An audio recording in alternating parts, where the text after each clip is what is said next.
भक्त गोरा कुभार।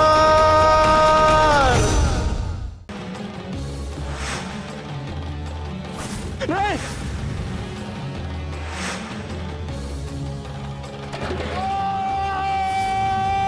मैं कीधु तू ने राजाजी बोली हके छे। मारी पासे वाचा छे कीर्तनदास હું મૂંગો નથી। આ છોકરાએ મારા પગ પર પથ્થર ફેંક્યો અને મારું ઘડું સજીવન થઈ ગયું। છોકરા હું બોલી શકું છું।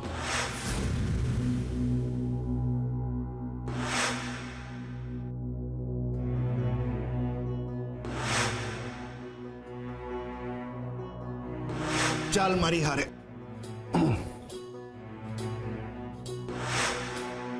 અહીંયા થયેલી ઘટના અહીંયા સુધી જ રહેવી જોઈએ, બહાર ન જવી જોઈએ। જો આ વાત બહાર નીકળી તો તારો જીવ બહાર નીકળી જશે। હરે કૃષ્ણ, હરે કૃષ્ણ।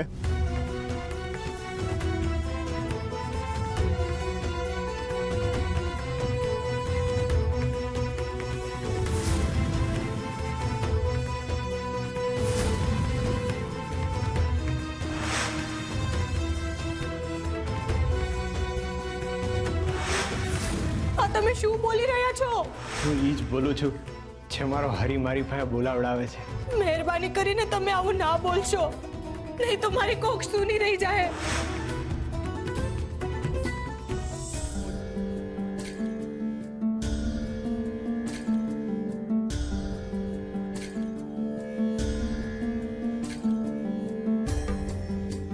હે હરી, હા હું થઈ રહ્યું છે? આ કેવી કપરી કસોટી છે તમારી। હું જેટલું તમારું ધ્યાન ધરવાનો પ્રયત્ન કરું છું એટલો જ વધારે બેધાન થઈ જાઉં છું। ઉખા, મને ખબર છે હું પાપી છું, તુલસીનો અપરાધી છું, મહારાજનો પણ અપરાધી છું। મારો હોવાપણું અંધાઈને તકલીફ આપે છે। હવે તો મહારાજ મનના વિચારોના વર્ણો મને તકલીફ આપી રહ્યા છે। ગૃહસ્થી અને સંન્યાસીની વિચારધારા વચ્ચે હું અટવાઈ ગયો છું। મને હવે ગુંગળામણ થાય છે। કોઈ અંધારી ઓરડીમાં મને પૂરીને જતું રહ્યું હોય ને એવો અનુભવ થઈ રહ્યો છે। નાથ,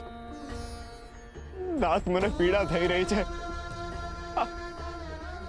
આ અનુભવમાંથી મને બહાર કાઢો, મને અનુભવમાંથી બહાર કાઢો મારા હરી। ભાઈબંધ, તમે ક્યાં છો? કૃષ્ણ ક્યાં છો તમે? ભાઈબંધ ક્યાં છો?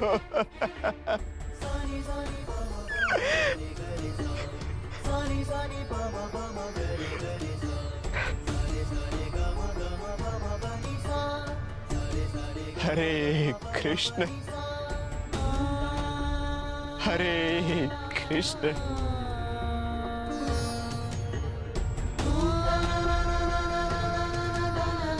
હરે કૃષ્ણ, હરે કૃષ્ણ, હરે કૃષ્ણ। સાંભળો, મારી મદદ કરો। તમે?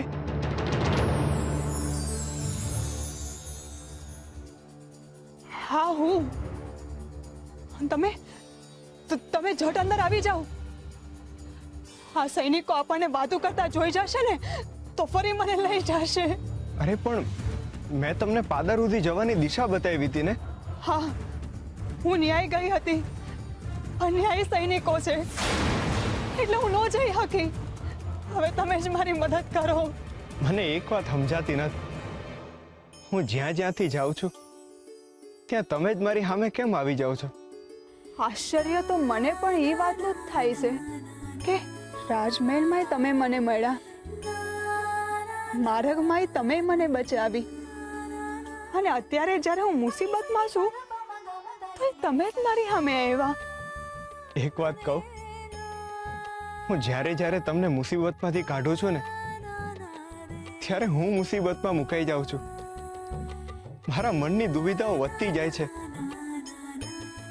હરી કેમ આવા સંજોગો ઊભા કરતા હશે? મને લાગે છે કે આમાં હરીની જ કંઈક ઈચ્છા હશે.